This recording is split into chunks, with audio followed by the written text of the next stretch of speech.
cool. Come on up.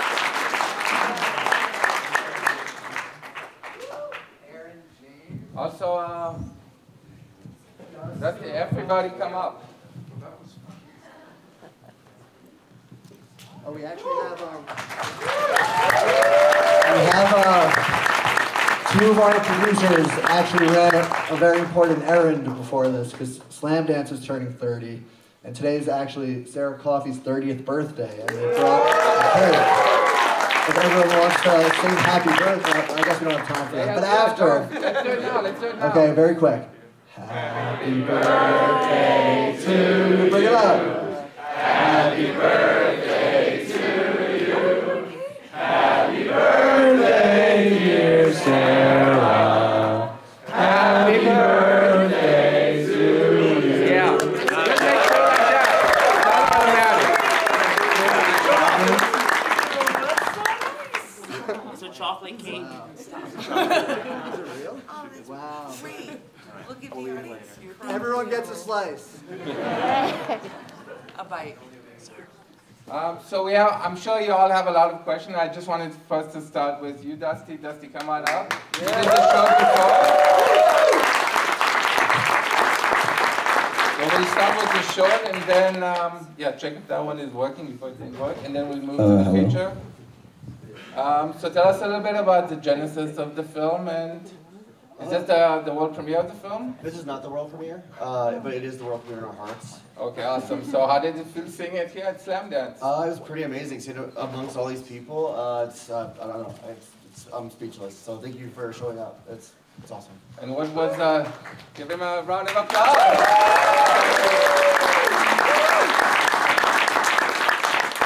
And what was the genesis of the story?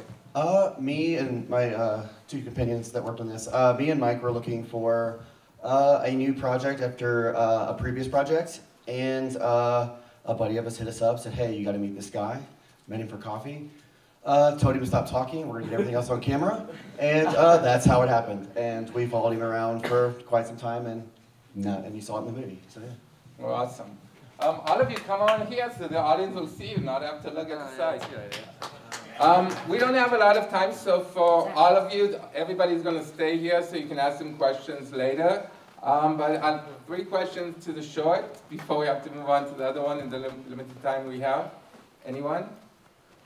Any questions? Yeah. So is this a setup, or was it a, so did the... So wait, first we'll do the short, and then we'll do the document. Sorry, okay, sorry. Yeah. What was your favorite piece that you had found in the dumpsters? Oh, I think the saxophone probably is my favorite. There's a cool story that we don't even get to tell about it, but yeah, probably the saxophone. It's just super weird that somebody threw that away. Yeah. What was the guy's name if we had all of the stuff? Are you talking about Randy Titus? Yeah. Right. Very prolific artist. Had just did not want to be remembered. So really, it's crazy what he found. That was his grand opus. Yeah. Yeah. Where can we find the whole dumpster archaeology? Is there a dumpsterarchaeology.com, or he has a site. Just look up dumpster archaeology, and all of his writings and stuff are on there. Yeah. Did he give the diary back to the? No, so we have been trying to give it back and actually get our own camera, and just have been unsuccessful. But I actually have a diary in my house right now, so yeah. Are you developing a society? I don't think we're developing a society, but if we want to start one here right now, we can. Where does the film take place? It takes place in good old St. Louis, Missouri. Well, any plans to turn it into a feature? Yeah, definitely when we set up to this project, there were definitely feature ideas in mind.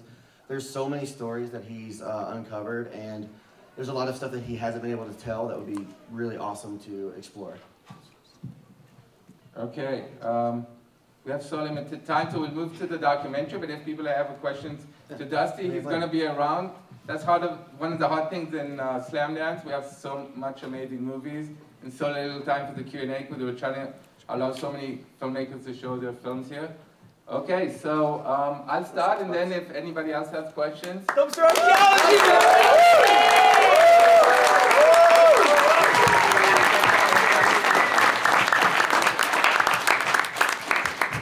So I'm sure there's so many questions to you, Zack, but first let's go with the director. What did you learn making this movie? What did I learn? I guess in like a nice light, we learned that, you know, we all think that politics is so big, like we think Biden, president, global warming, and it feels like we can't make a difference. But through Zack's campaign, like his whole team really impacted the neighborhood around them. So the idea that anyone could go out and just improve the pocket of their community felt a little inspiring. It was nice among all the chaos. And I'll let all of you answer is what was the hardest part of the process of making this film for each and every one of you? Let's start with over there. And Let's keep it short. I mean, all of you, I don't know how used you are to having somebody chase you with a camera, you know, and doing the behind the scenes of politics, but, you know, so I'm sure each one of you, something else was different and harder. Yeah, I don't know what part was hard. It's hard to restrain myself a little. Try to seem professional. You look I've very been doing it restrained. for a long time, and so far I haven't been disbarred. So. Right, so this was your restraint? Oh yeah. Not knowing what to expect. Every day was something different. We didn't have a script. He would just like, all right, ready, go. And I'm like, okay. So I just played myself. You're saying you didn't Did anybody ever tell him, get out of here, like, stop shooting? Or? Yes. I mean, all the time. And did he stop or continue? It tried to continue until it was really getting to be a problem. Like, we could have been, you know, fined potentially or something. I think what was hardest during the process was just like, not knowing the story arc. Like, usually when you're acting or in a project, like, you know, you have a script, and so it was difficult to like just go with the flow, and things happen that we couldn't expect. So yeah. I learned that I look tremendous on film.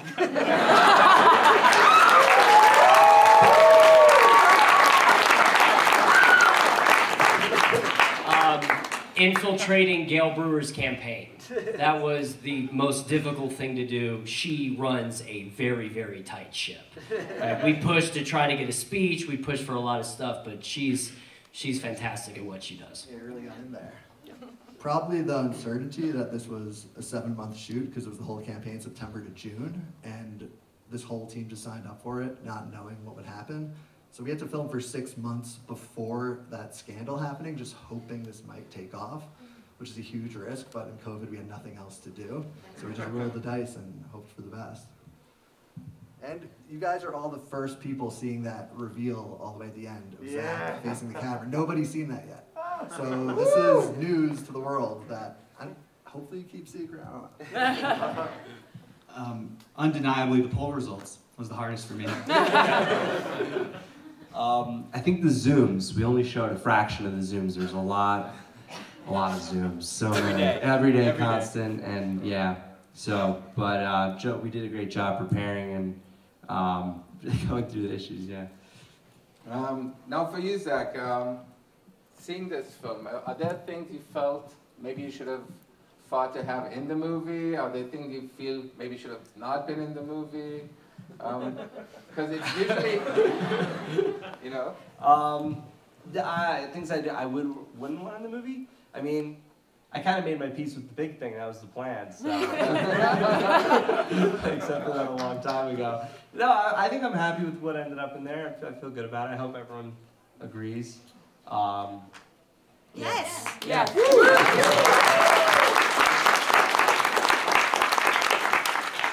And then the same question I asked Dusty, do you see a feature out of this legendary campaign? I think it already is a feature. No, but a fiction feature. Oh, a fiction feature. Oh. Well, this. Well, this project, we called it a reality movie, which is the idea that it's not a pure documentary because it's not just reality. Everyone here was shaping it every day intentionally, which is kind of like a reality TV show. So like a mockumentary, everything is generally fake, but everything you see here was real, but guided reality. So we consider it in Like a between blend. movie Yeah. and doc. But all campaigns are blend, you know. That's politics. Shaped is reality. theater. It's all theater. Yeah. It's all theater. It's all a stage play. Okay, let's open it up. Yeah, so that last scene, when you did the reveal, makes this a little bit like Nathan Fielder, Sacha Baron Cohen-esque. So it's like, first of all, congratulations on pulling that off. And I hope the world does actually realize what happened here. So I guess my question is, if given the shot at running another political campaign or getting a TV series like a Nathan Fielder or a Sacha Baron Cohen type, which do you choose? Wow, I think probably TV, yeah. Go for TV. It's a long haul this way. And, I don't know what I'd run for next time. We'd have to figure that out. Comptroller. They have a position in charge of killing all the rats. It seems like an interesting job. That could be next. The rats are. Yeah. I had a question for Dan. Hope this doesn't put you on the spot, but did you sign off on the link ads? Like NYC. You know, no, I wasn't involved in that, but they were all wrong anyway. It's not illegal. But it is. It's against the policy of the entity that controls those kiosks. They just have a policy of not allowing political ads. We should have had him on the phone call. Yeah. Okay, yeah. So did the film drive you to run for office, or had you already decided to run for office and then someone decided to film you? It was a mixture, and we wanted to do something funny, and I'd been interested in local politics for a long time, and we kind of wanted to see, as an experiment and get a movie out of it, if we could actually win through largely scandal. So that was a big part of it. And we were genuinely shocked at the bar. We really had high hopes there for a second. What would you say to someone that would call you the city council Democratic Donald Trump? Oh, I mean, well, he got a few more votes than I did. A little better. We talked a little bit about that as like goodwill Trump, you know, doing stunts and being bombastic, but hopefully in a more fun, good-natured way. So, but thank you, I guess, in a way. Talking about how much footage was shot, is there going to be a director's cut with added features, a lot of added features? So we have a lot of extra scenes, which Sherry will be the first to tell you about. She's our chief editor. But this pretty much is the cut we're happiest with. We had like 400 hours of footage from 7 months, which is crazy. But we made sure, I mean, that's 79 minutes. Like, we didn't do 2 hours, like, we tried to only have what was vital. And everyone's like, pretty happy. So there won't be a director's cut? No, we might release a couple scenes for fun, but we're not probably gonna recut anything. Unless you think we should, I don't know. Yeah, If we this That's a good question. Yeah. Can you ask? Oh, yeah. No, let's use the question. You're not asking. So just to get my head around this, love the film, of course. You are actually our lawyer? Yeah. Okay. And then the liver guy, is this real? Yeah, He's real? Yeah, real good. And then Zack, you really wanted to win and rule, or was it more of like a... I vacillated a little bit sometimes. But a lot of times, yeah, I would get into it, yeah. I definitely wanted it to be at least funny. But we had plans, we had ideas, besides Ice Cream Truck and the store. I'm not remembering a lot at the moment, but there were definitely ideas. It was a while ago. It was definitely... Can I just, I feel like you should be answering that question better. All right, fine, yeah, I got really into it. Well, it's about, I only got 1,000 votes. He was just so committed, like, he's acting like he was like, oh, I was just trying to make a joke. Like, I came into this so uncertain what it was, and I was confused that he actually wanted to win.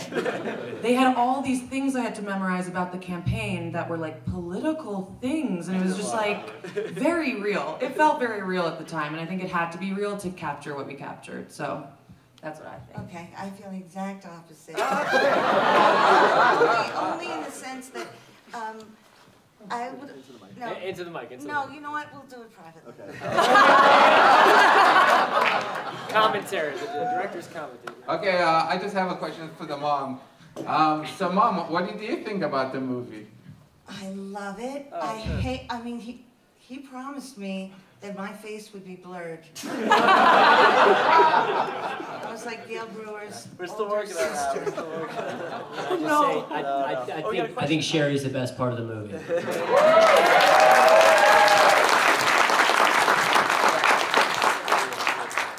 Yeah. Did you ever think you were gonna win? Like after the Colbert and after all of Yeah, I really got it. There was a few days where we really were excited and thought. There were times, Sarah's right, there were definitely times where I got into it. It kind of vacillated. We did get a lot of emails from former Gale supporters, and they were saying they might vote for us, so we were kind of optimistic. We definitely thought it'd be close. And before Gale got into the race, we really thought we had a shot. And then that could have been the TV show if we won. That was exciting, but she's tough to beat. She's But the very real popular. answer is that they wanted to make a film. That was first. Well, it was both. But we thought we were going to win. We really thought at the bar, we thought we had a chance, and then we Then were they got crushed. into it like crazy. So we have another probably 2 minutes before we kicked out. So last question. And then I see there's a lot of people who raise their hands, so you'll have to ask them later. Who? Right here? Okay. Yeah. Go I for see it. you. That was hilarious, first off. Oh, thank you. Cracking up. Curious, one thing that was staged that we wouldn't have thought of staged, and one thing that wasn't staged that would have maybe we would have thought was staged. That's a good question. The panel where DJ L7 got really upset, that was all natural. That was just real. And then, what was something staged besides the scandal? Well, you didn't show all of the, the Moses line with Aaron. We did, well, yeah, for, some things the campaign stays, you know, we keep some things to That's a ourselves. legend. Let's keep that. I'll tell you what, I'll let you guys think about it in Right, answer. right, right, right. We're going to be kicked out in less than a minute probably, so I just wanted last thing, since it's so amazing that so many of you came to the premiere here, and Slamdance is a family, so you're all kind of welcome to our family. What is next for each one of you, and what do you aim and hope to do in the next year, and in the next years with your artistic passion? I have another comedy coming out this year that I co-wrote with Daniel called Bad Shabbos, so and that's the next thing, yeah. More scripted stuff.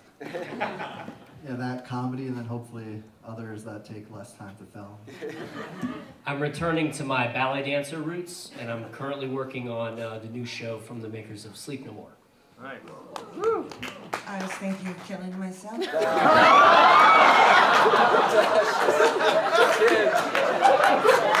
it light. Jokes too, that was. Hard to follow that up.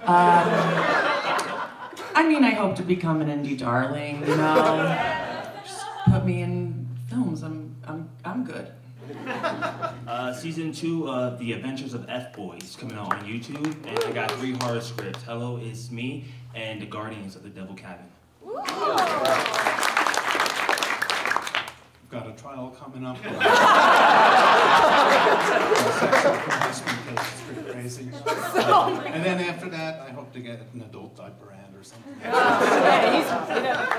The amazing thing is, Dan, the acting bug has bit him. You know, He's you're an an absolute a natural, man. He's got an IMDb page, changing careers. So that's the power of cinema.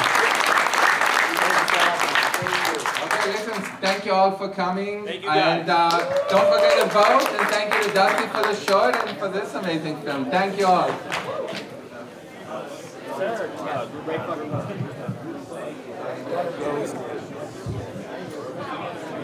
last guy won the audience award, I think, for an election absolutely.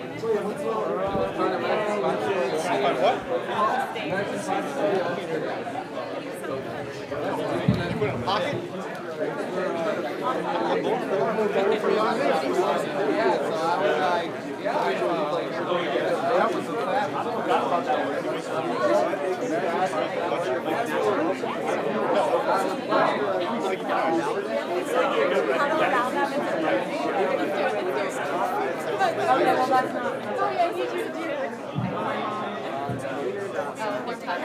do.